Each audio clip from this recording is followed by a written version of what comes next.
Hello world and welcome to this week's Geek Movie News. Starting this week with a story about Transformers 4 and there's some casting news. That news is that Jack Rayner, a young Irish actor, has been cast in the movie, most likely to play the motorcycle riding boyfriend of Mark Wahlberg's daughter's character in the new movie.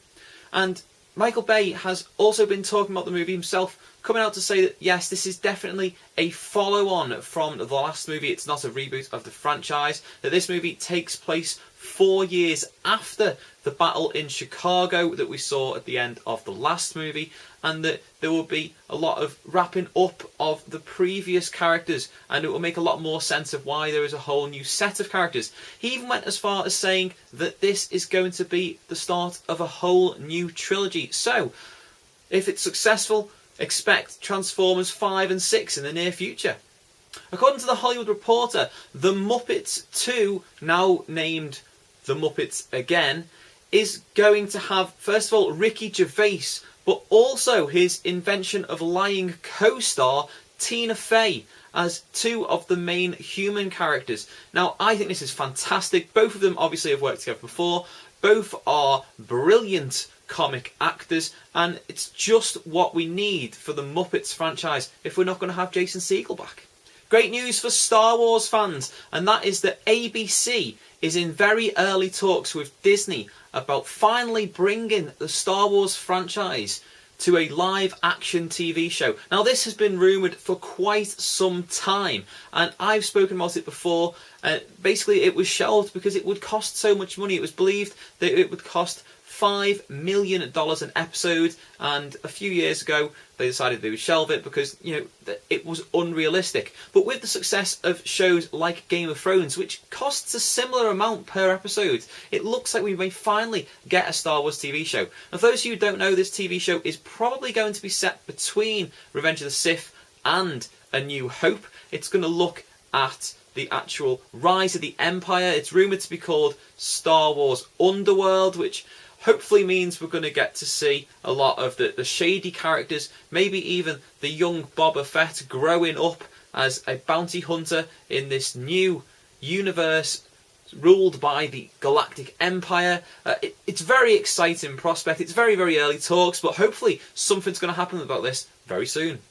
Although only recently released, Texas Chainsaw Massacre 3D will be getting a sequel. Now, whether this has been planned all along or whether this is because, very surprisingly, it took in $21.7 million in its first weekend's box office in the United States, nobody knows.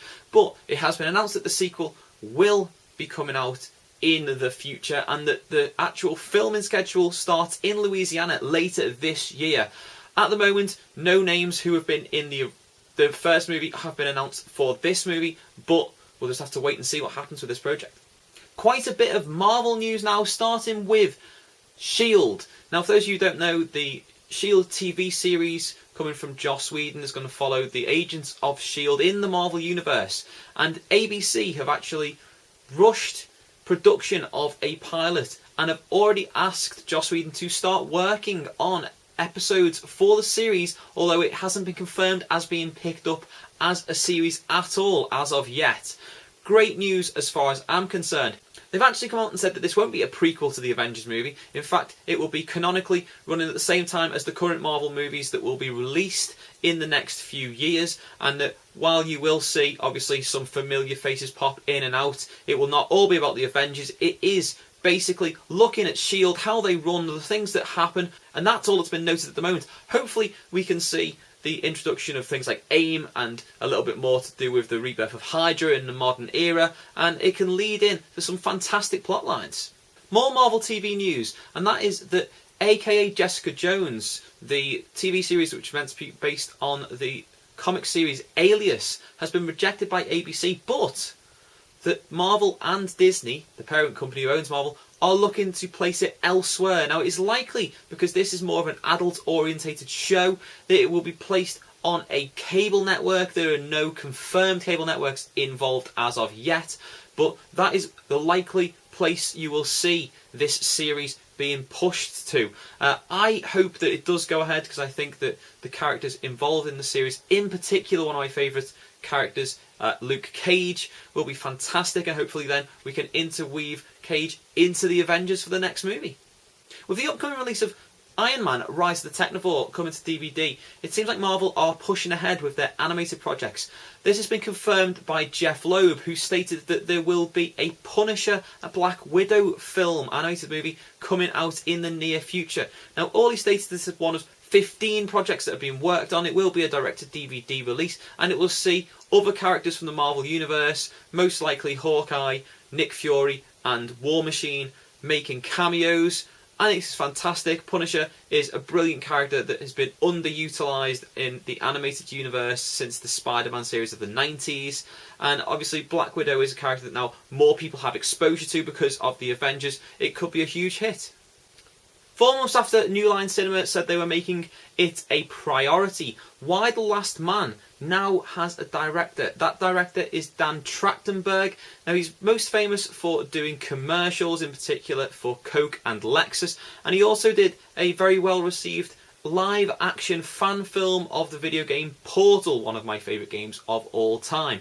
Now, for those of you who don't know, Y the Last Man is a graphic novel about a man who turns out to be the last man on Earth, and the only other male character in the series is his pet monkey, who is also male. It's a fantastic read. I've got about halfway through the actual main arc of the storyline. Really enjoyed it, and I think it will make a fantastic film. Now, as far as I know, Matthew Federman is taking a stab at doing a new draft of the movie, which was already scripted by Matthew Vaughn, and basically, they want to steamroll ahead with this. It was originally envisioned as a trilogy. The actual New Line Cinema sees this more as a single arc movie. We'll just have to wait and see what happens. Hollywood Reporter has stated that Christopher Nolan is in talks to direct a movie for Warner Brothers and Paramount Pictures called Interstellar. Now, the movie was written by his brother Jonathan, who has some serious screenwriting credentials, including the last 2 Batman movies which he co-wrote with Christopher Nolan. It will be about a team of adventurers who are sucked through a wormhole and all of the crazy things that happen to him. Sounds brilliant. After looking at the dreamscape and making Batman a credible character on the big screen again, can this man do any wrong? Some Godzilla news, and it seems Aaron Taylor Johnson of Kick-Ass fame is in negotiations to be the main lead character in this American Godzilla film, although he is waiting to read the script rewrite by Frank Darabont, as I mentioned last week. Also, the movie is looking to be released in May of 2014, so we could see Godzilla within the next 18 months on the big screen. Another movie that has a confirmed release date is Jurassic Park 4, and that confirmed date is June the 13th, 2014. Seems far off, but considering this film doesn't have a script, any actors, or a director yet, all it has is a name, Jurassic Park 4, and Steven Spielberg as a producer. It does seem crazy to already set a release date for this movie. Will they meet it? We'll just have to wait and find out. Lastly this week, what I consider some sad news if it stays the way it was originally planned, but Michael Bay and Paramount have announced that the once shelved Teenage Mutant Ninja Turtles movie is no longer shelved and is going to go into production at some point this year. Now, if they go ahead with the original plans, those of you who don't know, I did a rant about it, and there's a link there.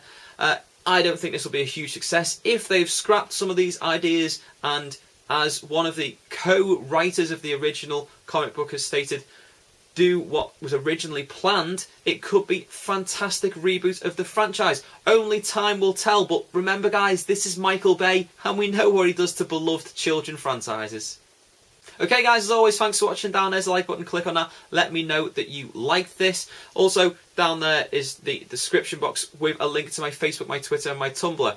Like this video, favourite this video, share it on all of the ways you share on the interwebs. Subscribe to my channel. If you missed last week's Geek Movie News, there's a link there. You can click on that and you can watch that. If you missed my last video, some memories of HMV, there's a link there. You can click on that and watch that. Also spend some time with me on the interwebs. And until next time, au revoir.